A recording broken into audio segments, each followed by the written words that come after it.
Bienvenue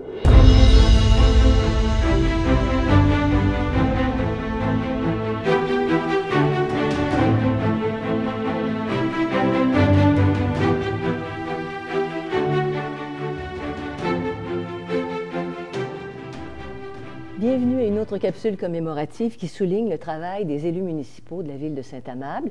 Et depuis les tout débuts, on a des gens qui s'investissent pour la population de Saint-Amable.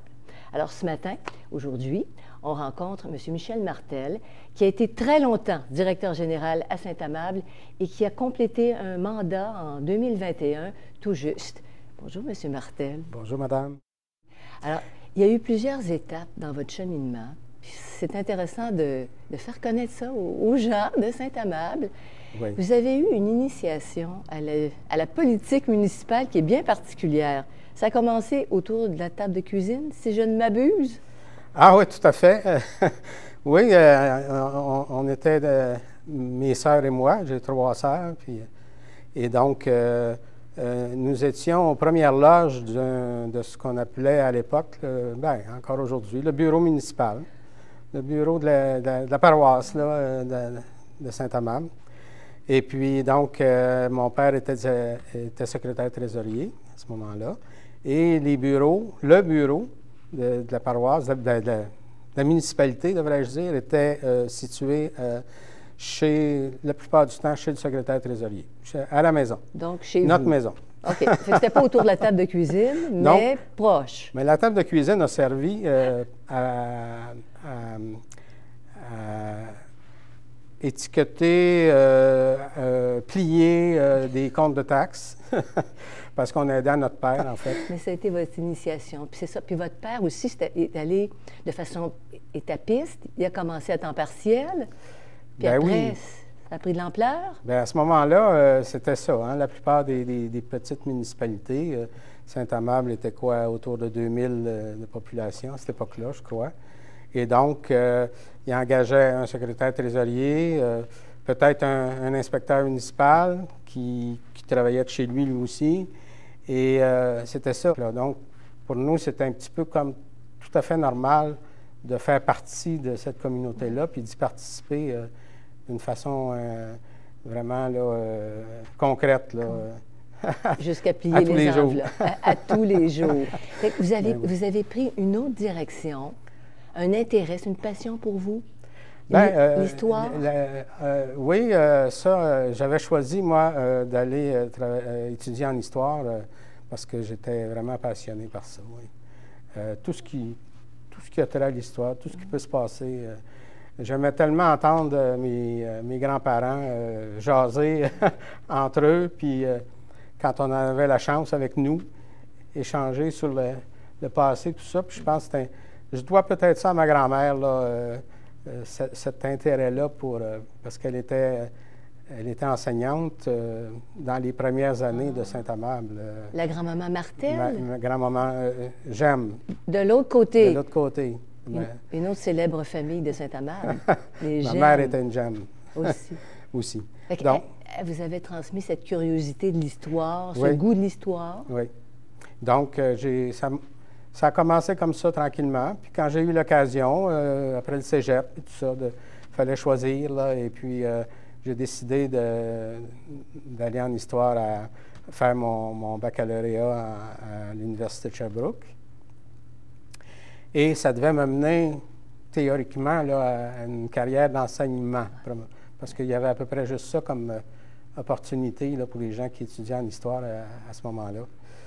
Alors, j'ai continué comme ça, j'ai commencé ma maîtrise même, et puis là, c'est là que j'ai changé tout à coup de... J'étais pas, disons, tout à fait prêt pour l'enseignement, je crois, là, à ce moment-là. Ça vous intéressait ça vous intéressait moins? Beaucoup moins, ce travail-là. Oui. Cette carrière-là. Il y a eu une porte qui s'est ouverte du côté de la politique municipale. Bien, en fait, c'est ça. Des gens que je connaissais, que j'ai connus, même quand je travaillais l'été, comme étudiant, j'ai connu des gens qui m'ont proposé d'aller faire un tour à Pierrefonds pour travailler là. C'est pas à la porte, comme employé. c'est pas à la porte. Et c'était pas à la porte. Vous demeuriez ici? Je partais d'ici à Saint-Amable, donc ça faisait 3 heures de trajet à tous les jours. Et bien, étant donné que tout ce il y avait trait au municipal, ville, ça m'intéressait beaucoup, bien, j'ai continué là-dedans pendant 7 ans. Là. Je suis devenu inspecteur municipal là-bas, à Pierrefonds. Comment vous... Donc, ça a été votre début de carrière dans le milieu politique, le monde municipal, carrément. À Pierrefonds, vous avez 7 ans, c'était une grosse expérience, mais vous avez toujours tenu, à rester à Saint-Amable. Oui. Vous n'avez jamais quitté Saint-Amable pour autant, là? Non, non. On a essayé un hiver là, à Pierrefonds. On est resté à Pierrefonds, ma conjointe et moi. Et elle a même travaillé là, à Roxborough, tout près. Puis donc, on pensait que c'était possible, mais quand elle est tombée enceinte, et puis là, ça a tout changé. Là. On dit, on revient à Saint-Amable parce que la famille, élever notre famille, là, pour moi, c'était important, mais pour elle aussi, de le faire à Saint-Amable. Là, vous avez eu une autre porte qui s'est ouverte. Et il y a une anecdote là-dessus. Là. Il y a quelqu'un qui est venu vous repêcher. Ah, ben oui. Que voulez-vous? Le maire de Saint-Amable, à ce moment-là, M. Bernard William, il me connaissait bien. Puis il savait, mon père étant secrétaire trésorier depuis quelques années, plusieurs années à ce moment-là, bien, c'est sûr que j'avais toujours resté dans l'environnement, je dirais. J'étais même directeur des loisirs à un moment donné. Là. Et quand, à peu près au moment où la ville là, a pris un petit peu le contrôle des loisirs à Saint-Amable. Avant, c'était juste des bénévoles qui s'occupaient de ça. D'accord. Là, c'était J'ai commencé, moi, puis là, bien, il y a eu des contacts qui se sont faits au niveau municipal. Puis donc, quand la municipalité cherchait un nouveau secrétaire trésorier, et puis, ben là, on dit, pourquoi tu proposerais pas tes services? Alors, je suis venu faire des entrevues comme tout le monde, quoi. Il y en avait quelques-uns, là, que je me souvienne, là, qui ont participé à ça. Et j'ai été choisi pour devenir secrétaire trésorier à ce moment-là. Ça a commencé comme ça, ici. Oui, oui. Puis ça a duré plusieurs années, là. Et la vie étant ce qu'elle est, j'ai remplacé mon père, en fait. Oui. Donc, il était secrétaire trésorier depuis au-dessus de 20 ans. Bon. Ça n'a pas fait trop de chicanes, là, je crois, en tout cas. Là. C'était correct. Puis vous êtes arrivé, c'est à peu près en quelle année, ça? En 84. En 84. Oui. C'était en effervescence, là. Ça commençait à bouger beaucoup au niveau municipal ici. Vraiment beaucoup. Ça faisait partie aussi des défis là, à relever que peut-être la génération précédente n'a pas eu. Là. Il y avait d'autres défis, là, évidemment. Oui. Mais par exemple, engager des gens pour différentes tâches. Les travaux publics, ça n'existait à peu près pas. Donc, on a commencé à ce moment-là. J'ai engagé beaucoup de monde aussi au bureau municipal, bien beaucoup. 2, 3, 4. Et puis, au niveau des travaux publics, la même chose. Je pense qu'on a commencé avec 3 ou 4 personnes. Là. Et puis, c'est ça. Donc, on entrait dans une sorte de modernité, je dirais, là. Veut pas, là, à cette époque-là. Il fallait que Saint-Amable réponde à d'autres défis. Il y a des gens qui rentraient aussi de l'extérieur, je veux dire, des gens qui venaient s'installer ici. Donc, la population avait augmenté passablement aussi. Fait que il y avait des défis. Là. Vous avez relevé les défis de la modernité, comme vous l'avez dit. Oui. Puis, il y avait plus de monde à gérer, il y avait plus de besoins. Il y avait des nouvelles choses qui ne s'étaient jamais faites ici. Là. Vous parliez des travaux publics. Donc, vous avez mis beaucoup de choses en place, si je comprends bien. Oui, oui. Puis tout le monde allait dans cette direction-là. Vous avez été impacté, il fallait réagir, puis vous étiez une nouvelle génération, dans le fond.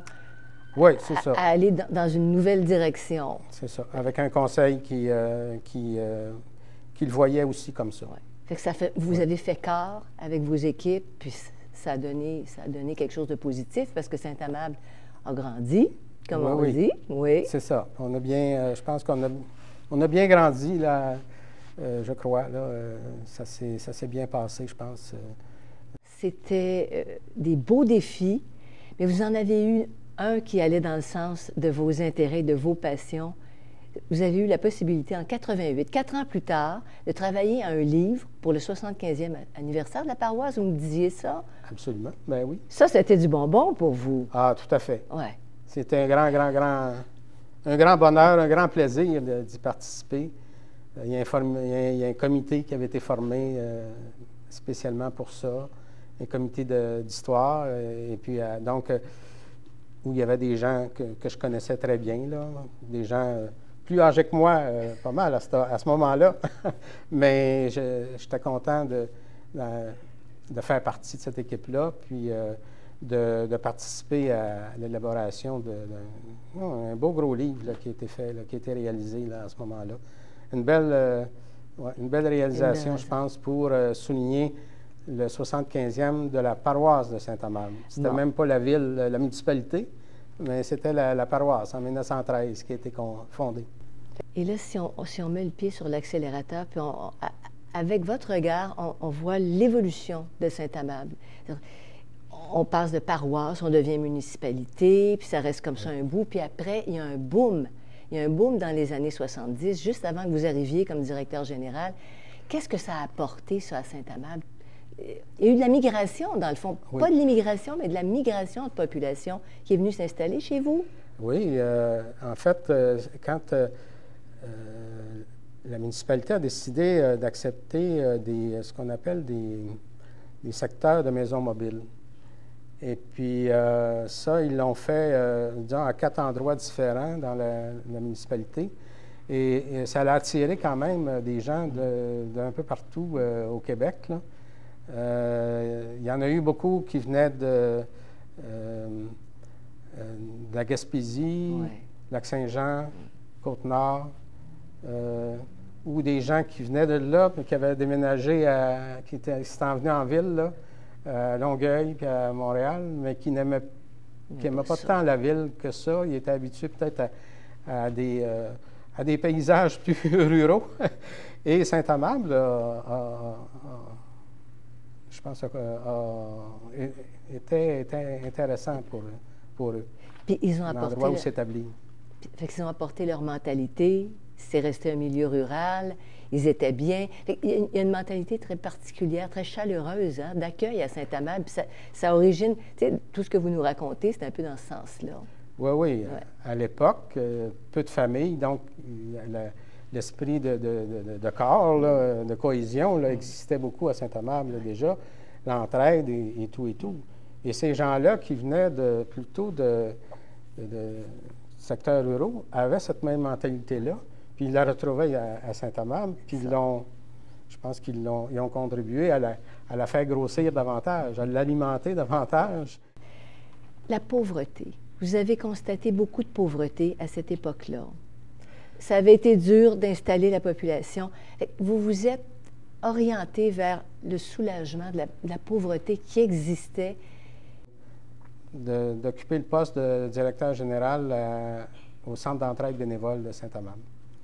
Donc, je m'occupais encore de la population de Saint-Amable, mais peut-être les plus démunis de notre communauté, là. Oui. Et donc, je suis rentré là en 99, puis j'ai quitté en 2016.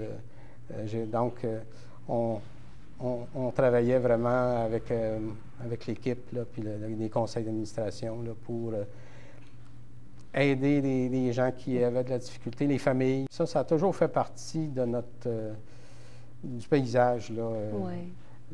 On parle de Saint-Amable, oui. Mais je suis convaincu que pas tellement loin d'ici, c'était aussi la même chose dans des petites municipalités. Mais il fallait faire face. Puis là, vous alliez vraiment au cœur de l'humain. Après avoir vu à l'orientation de Saint-Amable pendant des années, là, vous alliez vraiment les deux mains là, dans l'aide au quotidien pendant toutes ces années-là. Oui. C'était comme complémentaire. Votre cheminement à la municipalité et ce que vous avez fait en entraide pour Saint-Amable, ça se complète. Bien, je l'ai dit souvent, ça, par exemple, parce que c'est une continuité. Je trouvais qu'au centre d'entraide, je n'avais pas le côté administratif ou officiel là, à m'occuper, là. Ce travail-là, cette partie du travail là, qu'on fait dans une ville, souvent. Donc, c'était plus vraiment s'occuper des gens démunis, puis du travail social, disons ça comme ça. Là. Oui, puis ça vous satisfaisait? Ça me faisait... Au moment où j'ai commencé ça, oui, ça m'a satisfait plus, je le dirais, comme ça. Oui. Bien. Vraiment. Mais M. William, fils, est venu vous rechercher par la corde sensible pour que vous reveniez en faire encore un petit bout en politique municipale, parce que vous avez été conseiller de 2017 oui. à 2021. On a commencé, j'ai commencé à discuter avec M. Stéphane William, notre maire actuel, là, autour de 2015, je dirais, là, que lui pensait beaucoup à s'impliquer politiquement. Et donc, je pense que j'étais un des premiers à qui il a parlé, là, et puis il tâtait le terrain, comme on dit, comme un bon futur politicien, là, il préparait ses choses, puis il voulait se trouver une équipe, construire une équipe. Et puis, plus il m'en parlait, puis 2 ou 3 fois, on s'est vus ici et là, au salon mortuaire, comme ailleurs, des fois.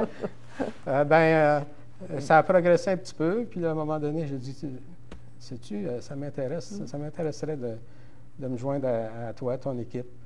Son objectif principal, lui, à ce moment-là, que je me souvienne, il y avait dans sa tête, il faut enrichir Saint-Amable, il faut trouver des moyens que collectivement, Saint-Amable devienne plus riche. Oui. Et ça c'est venu vous chercher. Bien là, c'était une réponse à bien des questions qu'on s'était posées, ou aussi ce qu'on vivait là, avec les familles plus démunies, et tout. Oui. Puis même un peu moins démunies. Il y avait besoin quand même de ça, que Saint-Amable devienne collectivement un peu plus riche. Aujourd'hui, vous pouvez dire, là, j'arrête, je fais ce que j'aime. C'est là que vous en êtes rendu dans votre vie?